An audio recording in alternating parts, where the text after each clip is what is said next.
আসসালামু আলাইকুম। সন্ধ্যে ৭টা, বাংলাদেশ বেতার খুলনা। খবর পড়ছি বৃষ্টি আক্তার। দেশের অন্যান্য স্থানের মতো খুলনায় আজ যথাযথ মর্যাদা ও ধর্মীয় ভাবগাম্ভীর্যের মধ্য দিয়ে পবিত্র ঈদে মিলাদুন্নবী উদযাপিত হয়। মহানবী হজরত মোহাম্মদ সাল্লাল্লাহু আলাইহি সাল্লামের জন্ম এবং ওফাতের স্মরণে এ দিবসটি পালন করা হয়। তিনি 570 খ্রিস্টাব্দে মক্কার অভিজাত কুরাইশ পরিবারে জন্মগ্রহণ করেন এবং 632 খ্রিস্টাব্দের একই দিনে তিনি ইন্তেকাল করেন। রাষ্ট্রপতি মির্জা ফখরুল ইসলাম আলমগীর এবং প্রধানমন্ত্রী তারেক রহমান দিবসটি উপলক্ষে দেশবাসী সহ মুসলিম উম্মাহকে আন্তরিক শুভেচ্ছা জানিয়ে পৃথক বাণী দেন। আজ ছিল সরকারি ছুটি। খুলনায় এ উপলক্ষে জেলা প্রশাসন, সিটি কর্পোরেশন, শিশু একাডেমি ও বিএনপি সহ বিভিন্ন সংগঠন নানা কর্মসূচি গ্রহণ করে। কর্মসূচির অংশ হিসেবে খুলনা সিটি কর্পোরেশন কেসিসির উদ্যোগে নগর ভবন চত্বরে মহানবী সাল্লাল্লাহু আলাইহি সাল্লামের জীবন ও আদর্শের উপর এক আলোচনা সভা অনুষ্ঠিত হয়। কেসিসি প্রশাসক নজরুল ইসলাম মঞ্জু এতে প্রধান অতিথি ছিলেন।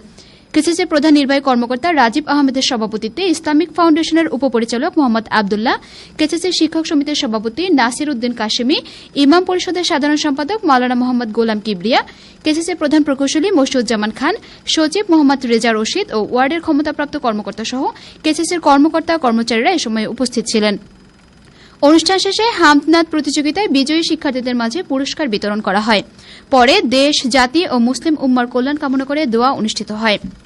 এছাড়া পবিত্র ঈদে মিলাদুন্নবী উপলক্ষে জেলা প্রশাসন ও শিশু একাডেমি খুলনার যৌথ আয়োজনে শিক্ষার্থীদের অংশগ্রহণে রচনা, হামদ ও নাত প্রতিযোগিতা, আলোচনা সভা, পুরস্কার বিতরণ ও দোয়া মাহফিলের আয়োজন করা হয়। পবিত্র ঈদে মিলাদুন্নবী সাল্লাল্লাহু আলাইহি সাল্লাম উপলক্ষে জেলা প্রশাসনের উদ্যোগে জেলার সকল মসজিদে ও শিক্ষা প্রতিষ্ঠানে আলোচনা সভা ও দোয়া মাহফিলের আয়োজন করা হয়। সকল সরকারি বেসরকারি হাসপাতাল, সরকারি শিশু পরিবার, শিশু সদন, শিশু বিকাশ কেন্দ্র, বৃদ্ধ নিবাস, শিশু কিশোর উন্নয়ন কেন্দ্র, এতিমখানা এবং মাদকাসক্তি নিরাময় কেন্দ্রে উন্নতমানের খাবার পরিবেশন করা হয়। এদিকে পবিত্র ঈদে মিলাদুন্নবী উপলক্ষে খুলনা মহানগর বিএনপির উদ্যোগে দলীয় কার্যালয়ে এক আলোচনা সভা অনুষ্ঠিত হয়।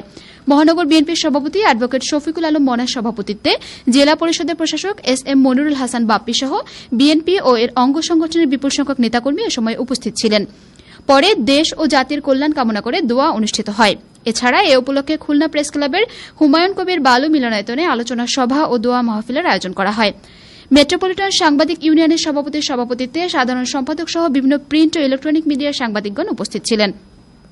সাতক্ষীরায় ঈদে মিলাদুন্নবী উপলক্ষে আলোচনা সভা ও পুরস্কার বিতরণী সরকারি উচ্চ বিদ্যালয়ের হলরুমে অনুষ্ঠিত হয়।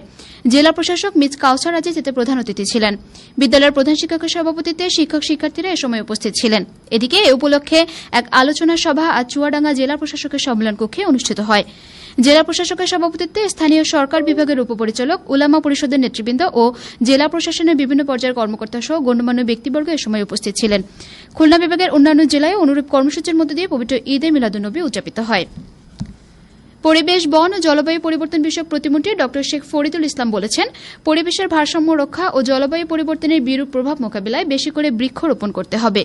সবুজ ও নির্মল পরিবেশ নিশ্চিত করতে প্রত্যেককে নিজ নিজ অবস্থান থেকে বৃক্ষরোপণ ও গাছের পরিচর্যায় এগিয়ে আসতে হবে। তিনি আজ বাগেরহাটের মোংলা সরকারি কলেজ ক্যাম্পাসে বৃক্ষরোপণ কর্মসূচির উদ্বোধনকালে প্রধান অতিথির বক্তৃতায় একথা বলেন।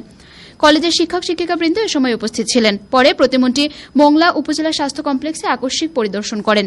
এ সময় তিনি বিভিন্ন ওয়ার্ড ঘুরে দেখেন এবং রোগীদের খোঁজখবর নেন এবং তাদের সাথে কথা বলেন।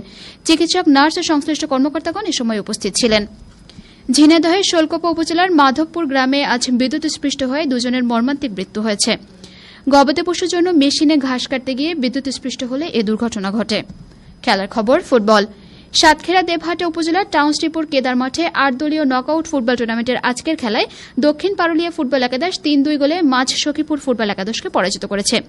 এদিকে খুলনা টার্ফে প্রীতি ফুটবল খেলার আজ ফাইটার্স 9-6 গোলে ব্লাড ব্রাদার্স এফসিকে পরাজিত করেছে।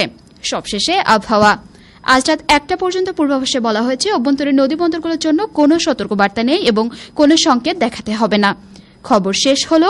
আমাদের পরবর্তী খবর প্রচারিত হবে আগামীকাল সকাল 8টা 10 মিনিটে বাংলায়।